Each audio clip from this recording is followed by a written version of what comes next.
Restaurant میں سے نوکری سے نکالا نہیں گیا الحمدللہ، بلکہ جب کمپلیٹ لاک ڈاؤن تھا تب ہم نے جو کم تنخواہ والے ورکرز تھے ان کو ساتھ راشن بھی ایکسٹرا فراہم کیا الحمدللہ اللہ تعالیٰ کی مہربانی سے، ورنہ ریسٹوران تو مکمل نقصان میں ہے۔ ظاہر ہے ابتدا میں ریسٹوران مکمل طور پر بند رہا، پھر صرف ہوم ڈیلیوری کھلی اور ظاہر ہے ڈائن ان نہیں کھلا، تو اس نقصان کے باوجود الحمدللہ آج کی تاریخ تک کسی بھی ایک ورکر کو نوکری سے نکالا نہیں گیا اللہ تعالیٰ کی مہربانی سے۔ اور ایک بات جو کہ میں پہلے بھی کہہ چکا ہوں اور میں الگ سے بھی ایک ویڈیو جب بناؤں گا تو اس میں بھی آپ کو ڈیٹیلز یہ ڈاکومنٹ کے ساتھ یہ ثابت کروں گا کہ پورے پاکستان میں سائز کے اعتبار سے صوبائی حکومت کو سب سے زیادہ ٹیکس کلیکٹ کر کے دینے والا ریسٹوران تھا یہ الحمدللہ۔ اللہ کرے آگے بھی یہ سلسلہ ایسے جاری رہے، لیکن ظاہر ہے اب چونکہ میری وابستگی نہیں رہے گی اس کے ساتھ، بٹ آئی میک شیور کہ یہ اس کی بنیادیں اسی طرح سے مضبوط رہیں۔ تو اب آ جاتے ہیں ٹیکس کی طرف، اپنے ایسٹس کی طرف، اپنے اب تک کے معاشی سفر کی طرف۔ تو میں نے آپ دیکھ سکیں گے اسکرین پر ساتھ کہ ایک وقت ایسا بھی تھا فرسٹ ایئر میں کہ جب میں اس وقت فرسٹ ایئر میں کالم لکھا کرتا تھا اور چند 100 روپے مجھے اس وقت ملا کرتے تھے۔ پھر ایک ٹائم ایسا بھی آیا کہ جب پی ٹی وی پر میں نے 250 روپے فی بلیٹن پر خبریں بھی پڑھیں، لیکن ظاہر ہے وہ پیسوں سے زیادہ مقصد یہ تھا کہ میں اس فیلڈ میں ایکسل کرنا چاہتا تھا۔ ایک وقت یہ بھی تھا 3rd ایئر 4th ایئر میں کہ میں لاہور کے ایک لیڈنگ اسکول میں 1 گھنٹے کی کوچنگ کلاس دیا کرتا تھا ڈیبیٹنگ کی، اور 1 گھنٹے کی کلاس کے 13,000 روپے چارج کرتا تھا۔ پھر دبئی میں جو میری پہلی نوکری تھی، اور میں وہ ڈیٹیلز انشاءاللہ میں نے کوشش کی ای میل کے تھرو حاصل کرنے کی، لیکن ظاہر وہ ای میل پر نہیں بینک کی ڈیٹیلز مل سکیں۔ تو جیسے ہی لاک ڈاؤن ختم ہوتا ہے موقع ملا دبئی جانے کا، تو میں کوشش کروں گا بینک میں جا کے خود وہ ڈاکیومنٹس حاصل کروں اور آپ سے وہ بھی شیئر کروں کہ میری جو پہلی تنخواہ تھی 2006 میں 9,500 درہم، جو کہ آج کے حساب سے 4.5 لاکھ روپے پاکستانی بنتے ہیں۔ یعنی 2005 میں میری پہلی تنخواہ، وہ جو لوگ پوچھتے ہیں نا کہ یہ پیسے کہاں سے آئے تو آپ کے پاس یہ آپ کا لائف سٹائل کیا ہے، تو اس وقت 4.5 لاکھ روپے آج کے 2005 میں پہلی تنخواہ کے طور پر میں لیتا تھا۔ پک اینڈ ڈراپ اس کے علاوہ تھا، اپارٹمنٹ اس کے علاوہ تھا۔ پچھلے 3 سال میں نے 4.5 کروڑ روپے کے قریب ٹیکس دیا ہے۔ میں انکم ٹیکس کی، ڈائریکٹ ٹیکس کی بات کر رہا ہوں، اس ٹیکس کی بات نہیں کر رہا جو کہ جو ٹریولنگ پر جو ٹکٹ میں لیتا ہوں جہاز کا اس پر بھی ٹیکس دینا پڑتا ہے، جہاں میں جس ہوٹل میں رکتا ہوں وہاں پر بھی ٹیکس دینا پڑتا ہے، جو کھانا ہم کھاتے ہیں اس پر بھی ٹیکس دینا پڑتا ہے، جو گروسری ہم خرید رہے ہیں اس پر بھی ٹیکس دینا پڑتا ہے، بجلی پر، گیس پر، ہر صرف سانس لینے پر ٹیکس نہیں ہے، باقی ہر چیز پر ہم ٹیکس ادا کرتے ہیں۔ میں اس ٹیکس کی بات نہیں کر رہا ہوں، وہ لاکھوں کروڑوں روپے الگ سالانہ۔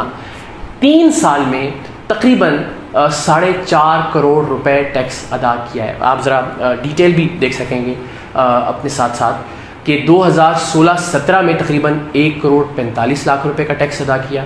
اور یہ جو بھی ڈاکومنٹس آپ دیکھ رہے ہیں، ظاہر ہے یہ میں پبلک جب کر رہا ہوں تو یہ کوئی بھی حکومت، کوئی بھی ادارہ، کوئی بھی وزیر کسی بھی طرح سے ویریفائی کر سکتا ہے۔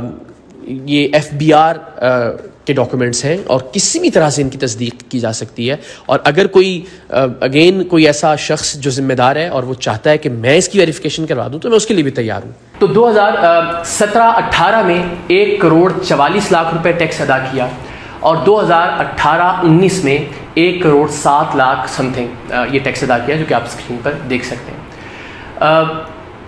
یہ اب پلیز یہ ایک سوال ایسا مت کیجیے گا اس کے جواب میں کہ یہ اتنے پیسے کہاں سے آئے آپ کے پاس، کیونکہ ظاہر ہے آپ ٹیکس اسی انکم پر ادا کرتے ہیں جو کہ ڈکلیئرڈ انکم ہوتی ہے، جو کہ لیگل انکم ہوتی ہے، جو کہ حق حلال کے پیسے ہوتے ہیں آپ کے، جو کہ آپ نے ریاست کو بتایا ہوتا ہے کہ یہ آمدن کا ذریعہ ہے میرا اور اس پر میں یہ ٹیکس ادا کر رہا ہوں۔ سو یہ تقریباً 4.25 کروڑ 4.5 کروڑ روپے کے قریب مجموعی طور پر ٹیکس بنتا ہے جو پچھلے 3 سال میں نے ادا کیا۔ اور حق حلال کے پیسوں کی بھی بات کریں تو اللہ تعالیٰ کی ذات جانتی ہے کہ بہت سے ایسے مواقع آئے جہاں میں نے اپنے حق حلال کے پیسوں کو بھی صرف اس لیے چھوڑا کہ آپ لوگوں کو ایسا نہ لگے کہ کہیں میں اپنی کریڈیبلٹی کو بیچ رہا ہوں۔ 2012 میں پہلا کمرشل آفر ہوا اور وہ کمرشل 30 لاکھ روپے کا تھا، اور اس وقت 30 لاکھ روپے میرے لیے بہت بڑی رقم تھی۔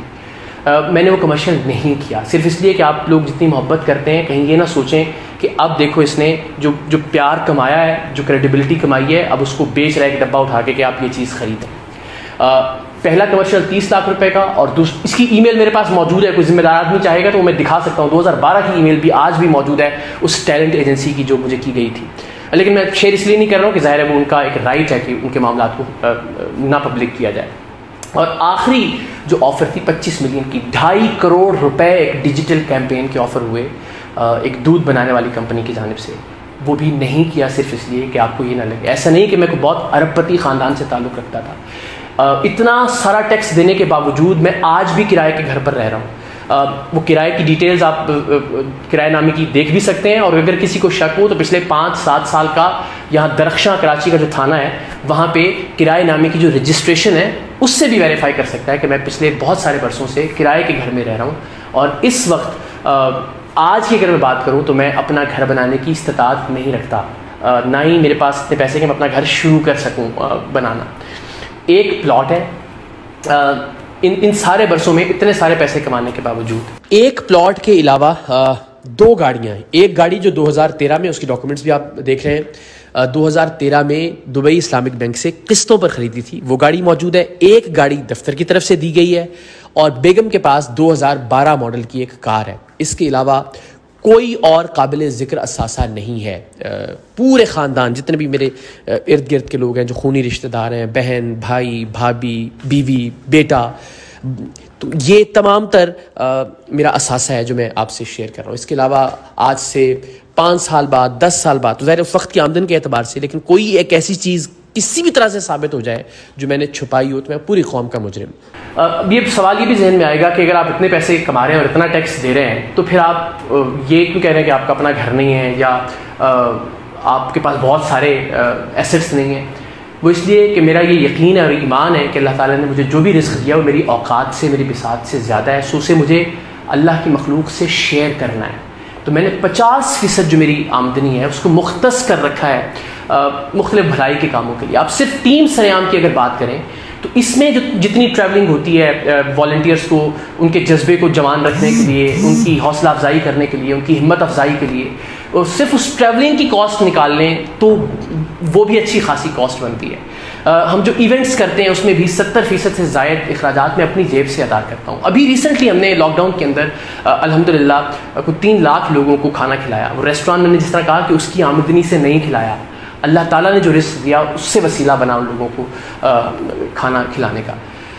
تو کوشش یہ کی کہ اپنے ارد گرد کے لوگوں کے لیے آسانی پیدا کریں، ریاست کا جو حق ہے، جو ٹیکس ہے وہ ادا کیا جائے، اور اپنی زندگی میں بھی جو الحمدللہ ایک بہتر زندگی، اپنے بچے کو ایک بہتر فیوچر، ایک اچھے اسکول کے اندر. لیکن اتنا ٹیکس دینے کے باوجود بھی آپ سوچئے کہ آپ کو سیکیورٹی گارڈ اپنی تنخواہ سے رکھنا پڑے، آپ اپنے بچے کو پرائیویٹ اسکول میں بھیجیں جہاں لاکھوں روپے سالانہ فیس آپ کو ادا کرنی پڑے، آپ بجلی کے بغیر زندگی گزارنے پر مجبور ہوں، آپ کو جنریٹر کے ذریعے گزارا کرنا پڑے، اور پھر آپ تنقید بھی نہ کر سکیں کسی حکمران پر، کسی بھی پولیٹیکل پارٹی کی حکومت پر، چاہے وہ صوبائی حکومت ہے چاہے فیڈرل گورنمنٹ ہے. جس پر بھی تنقید کریں آپ کو آگے سے گالیاں ملیں اور آپ پر سوال کرنا شروع کر دیا جائے. سو آج جتنی بھی ڈیٹیلز میں آپ سے شیئر کر رہا ہوں یہ صرف اس لیے کہ میں اپنی رائے کے حق کے اظہار کو لوز نہیں کرنا چاہ رہا. میں نے اپنے اس حق کو سرنڈر کر دیا آپ کے سامنے کہ میں بزنس نہیں کر رہا، میں بزنس سے الگ ہو رہا ہوں. میں نے اپنے اس حق کو سرنڈر کر لیا کہ میں اپنی ڈیٹیلز نہ شیئر کروں آپ سے، میرا رائٹ ہے، کیونکہ میں کوئی ووٹ نہیں مانگ رہا ہوں کسی سے، میں کسی الیکشن میں نہیں کھڑا ہو رہا، میں کسی سے کوئی ڈونیشن نہیں مانگ رہا، میں نے کوئی NGO نہیں کھولی، لیکن میں اپنے اس حق کو بھی سرنڈر کر رہا ہوں. لیکن ایک حق میں چاہتا ہوں، اور وہ حق یہ کہ میں دیانتداری سے اپنی رائے کا اظہار کر سکوں اس ملک کے لیے، اس ملک کے لوگوں کے لیے، اپنے لیے، اپنی نسل کے لیے، اپنے بچوں کے لیے جنہوں نے اس ملک کے اندر رہنا ہے. اور اگر یہ کوئی تصور کر لے کہ چونکہ میں ایک پولیٹیکل گورنمنٹ پر کر رہا ہوں اور پھر آگے سے جواب یہ آنا شروع ہو جاتا ہے کہ جناب آپ یعنی اس جواب سے تاثر ملتا ہے کہ جیسے میں جمہوریت مخالف ہوں، تو قطعی طور پر نہیں. جمہوریت پر جب بھی زد پڑے گی، میں بار بار کہہ چکا ہوں، بے شمار ٹویٹس موجود ہیں کہ میں گولیاں کھانے والوں میں سب سے پہلی صف میں آپ کو لگوں گا. کوئی ایسی صورتحال اگر پیدا ہوتی نظر آئی کبھی زندگی میں تو اگین کبھی ضیاء الحق صاحب کی اور بھٹو صاحب کی بات ہو تو میرا احترام، میرا سلام ہمیشہ بھٹو صاحب کے لیے ہوگا. اس سے آپ میرے نظریات کا اندازہ لگا سکتے ہیں.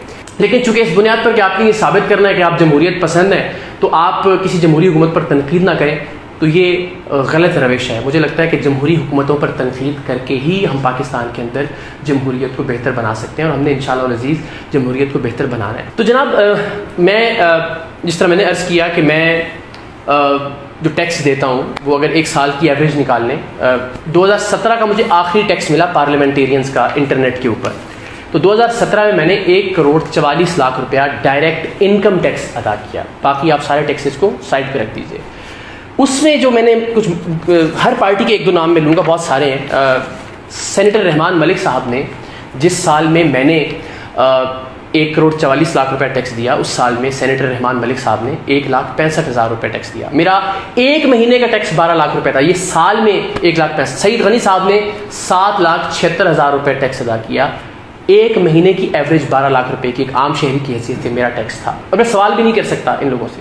سردار ایاز صادق صاحب سردار ہیں ماشاء اللہ, آپ جانتے ہیں ان سب لوگوں کا گھومنے پھرنے کا انداز, ان کی گاڑیاں, ان کے گھر, ان کے دسترخوان, ان کے آگے پیچھے جو لوگ ہوتے ہیں, آپ اور ہم سب اچھی طرح جانتے ہیں کہ الیکشن پہ کتنے پیسے خرچ ہوتے ہیں.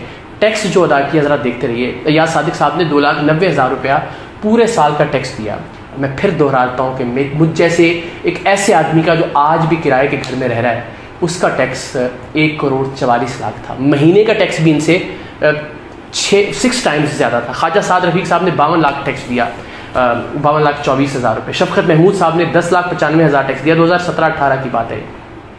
اعجاز الحق صاحب نے 1,82,000 روپے. مخدوم خسرو بختیار صاحب نے 4,75,000 روپے. خورشید شاہ صاحب نے 2,56,000 روپے. فریال تالپور صاحبہ نے 28 لاکھ روپے. نواز شریف صاحب نے 2,63,000. حمزہ شہباز صاحب نے 82,68,000. شاہ محمود قریشی صاحب نے 6,53,000. عذرا فضل پیچو صاحبہ نے 4 لاکھ روپے. خالد مقبول صدیقی صاحب نے 1,38,000. فہمیدہ مرزا صاحبہ نے 2,27,000. نوید قمر صاحب نے 1,65,000. ظفر اللہ جمالی صاحب نے 1,38,000. فاروق ستار صاحب نے 1,49,000. شینی مزاری صاحبہ نے 15 لاکھ. محمود خان صاحب نے KPK کے جو چیف منسٹر ہیں 2,32,000. رانا ثناء اللہ صاحب نے 12 لاکھ. سید ناصر شاہ صاحب نے 1,60,000. نثار کھوڑو صاحب نے 1,90,000. سہیل انور سیال صاحب نے 23 لاکھ.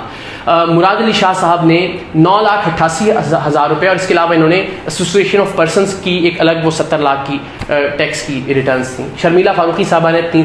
وزیر اعظم عمران خان صاحب نے 1,03,000. سابق وزیر اعظم شاہد خاقان عباسی صاحب نے 23,86,000.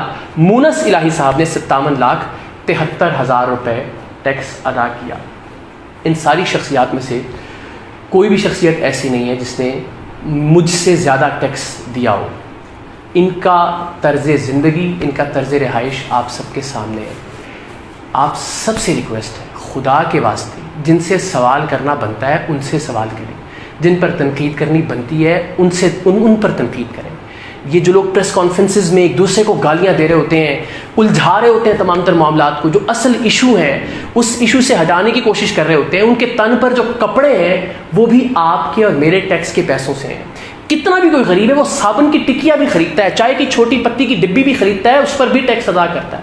ان سے سوال کریں, آپس میں ایک دوسرے کو گالیاں نہ دیں خدا کے واسطے. ایک دوسرے پر یہ کسی اور ادارے پر چڑھنے کی, ان لوگوں سے سوال کریں. ہم نے ان لوگوں کو بہتر بنانا ہے. ہماری خواہشات, نیک خواہشات ان لوگوں کے ساتھ ہیں, لیکن ان لوگوں سے پوچھیں کہ ان لوگوں نے ہمیں کیا دیا ہے, ہمارے آنے والی نسلوں کو کیا دیا ہے. ایک دوسرے کا یہ احتساب ایسے ہی کرتے رہیں جیسے اب تک ہوتا رہا ہے. جب آپ اور میں ان کا احتساب کریں گے تو ٹھیک طرح سے احتساب ہوگا. جب آپ اور میں ان سے سوال کریں گے تو ٹھیک طور پر یہ کام کرنا شروع کریں گے, تو یہ خود پر پریشر محسوس کریں گے, ورنہ تو ایک دوسرے پر یہ الزامات کی بوچھاڑ جاری رہے گی. سو پلیز اپنے حق کو پہچانیے. ان لوگوں پر تنقید نہ کریں جن کا آپ کے ٹیکس کے پیسوں سے کو لینا. وہ اگر کوئی صحافی کوئی غلط کام کرتا ہے بھی تو خود بخود ایکسپوز ہو جاتا ہے. اگر کوئی ایسی وہ خبر دیتا ہے جو جھوٹی ہے, وہ خود بخود دنیا کے سامنے جھوٹا قرار پا جاتا ہے. آپ ان لوگوں سے, اپنے لیڈر بھی ہیں اگر آپ کے, عزت کے ساتھ, احترام کے ساتھ ان سے پوچھیے کہ انہوں نے تعلیم کے لیے کیا کیا, انہوں نے پولیس کے نظام کو بہتر کرنے کے لیے کیا کیا, چاہے وہ صوبے میں ہے چاہے وہ وفاق میں ہے, انہوں نے صحت کے لیے کیا کیا, ہماری آنے والی نسلیں ان کی معیشت کو بہتر بنانے کے لیے کیا پالیسی ہے, ہمارے ملک کے سماج کو بہتر کرنے کے لیے کیا پالیسیز دی ہیں صوبائی حکومتوں نے, وفاقی حکومت نے. سو آپ سب سے ریکویسٹ ہے کہ پلیز اپنی تنقید کا, اپنے سوالوں کا رخ صحیح سمت میں موڑنے کی کوشش کریں. ان لوگوں کو تو بھول جائیے کہ جو لوگ ظاہر گماشتے ہیں ان سیاستدانوں کے, جو جن کے مفادات وابستہ ہیں گلی محلے کی سیاست میں, تھانے کچہری کی سیاست کے اندر, وہ لوگ تو گالی دیں گے ہی دیں گے جو بھی تنقید کرے گا اس کو ان پولیٹیکل پارٹیز پر. لیکن آپ عام عوام پاکستان کے, آپ لوگ پلیز اپنی ڈائریکشن کو ٹھیک رکھیے. آپ سوچیں کہ آپ کے خون پسینے کی کمائی سے ٹیکس ادا کیا جاتا ہے. اور میں ایک بار پھر یہ کہوں کہ میں کسی مصلحت کا شکار نہ ہو جاؤں. میں نے ایک بار پھر میرا رائٹ تھا میں 30 لاکھ روپے کا کمرشل کرتا, میرا رائٹ تھا کہ میں 2.5 کروڑ روپے کا کمرشل کرتا اور پیسے کماتا. آج کم سے کم اپنا گھر ہوتا میرا, جو کہ نہیں ہے, لیکن میں نے وہ رائٹ سرنڈر کیے, اپنے وہ حق چھوڑے آپ لوگوں کی محبت کی وجہ سے. آج میں اپنا ایک اور حق چھوڑ رہا ہوں, اپنا ریسٹورانٹ, جو کہ میں نے بڑی محبت, لوگ کہتے ہیں آپ کو صحافیوں کو کتاب لکھنی چاہیے, یہ ریسٹورانٹ کہاں کھول لیا. تو میری تو یہی کتاب تھی. میں تو دبئی میں جب تھا اس وقت ریسٹورانٹ آدھا کھول لیا تھا, بلڈنگ لے لی تھی, اس پہ ہم کام کر رہے تھے, پھر ہمیں شفٹ ہونا پڑا کراچی. تو یہ تو میرا شوق تھا.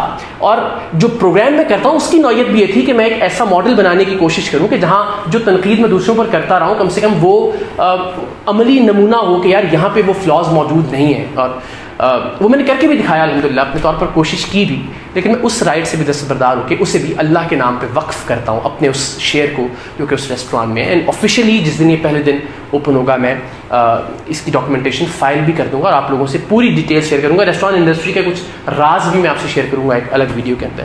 لیکن پلیز جو ہمارے بچوں کا حق ہے اس کے لیے لڑنا سیکھیے, آواز اٹھانا سیکھیے, سوال کرنا سیکھیے, ڈائریکشن اور اپنی سمت کو ٹھیک رکھیے. کس سے سوال کرنا ہے, کس پر تنقید کرنی ہے, کس سے پوچھنا ہے, کون آپ کو جواب دے. یہ بات ذہن نشین رکھیے, یہ بات یاد رکھیں. اللہ تعالیٰ پاکستان کا حامی و ناصر ہو.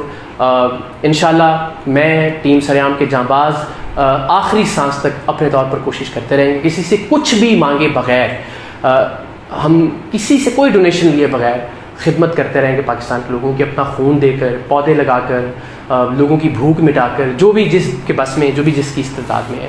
آپ سے بھی ریکویسٹ ہے اپنے ارد گرد کے لوگوں کا خیال رکھیں, اپنا خیال رکھیں, پاکستان کا خیال رکھیں. یہ ہمارے سیاستدان ہیں, ہم ان سے سوال نہیں کریں گے تو اور کون کرے گا. سو آئی ہوپ کہ کم سے کم آج کے بعد تھوڑی سی تبدیلی ضرور آئے. سو میں بارش کا پہلا قطرہ بننے کی کوشش کر رہا ہوں کہ میں نے اپنی تمام ڈیٹیلز آپ سے شیئر کی ہیں. میری خواہش ہوگی کہ تمام لوگ جو کہ جن کی اوپینین اثر انداز ہوتی ہے دوسروں کی اوپینین پر, جن کی بات سے لوگ متاثر ہوتے ہیں, وہ اگر اپنی چیزیں لوگوں کے سامنے رکھیں تو بڑی اچھی بات ہے, اور وزن پیدا ہوگا ان کی گفتگو میں, ان کی بات میں, ان کی دلیل میں, ان کے موقف میں. سو میں نے اپنے طور پر اپنے 16 سال کے سفر کو شارٹ کر کے آپ کے سامنے رکھنے کی کوشش کی ہے. دعا کیجیے گا کہ اللہ تعالیٰ آگے بھی مجھے استقامت دے, پاکستان کی خدمت کرنے کی توفیق دے, اور ہم سب کو صحیح لوگوں سے سوال کرنے کی اور صحیح لوگوں پر تنقید کرنے کی توفیق. پاکستان زندہ باد.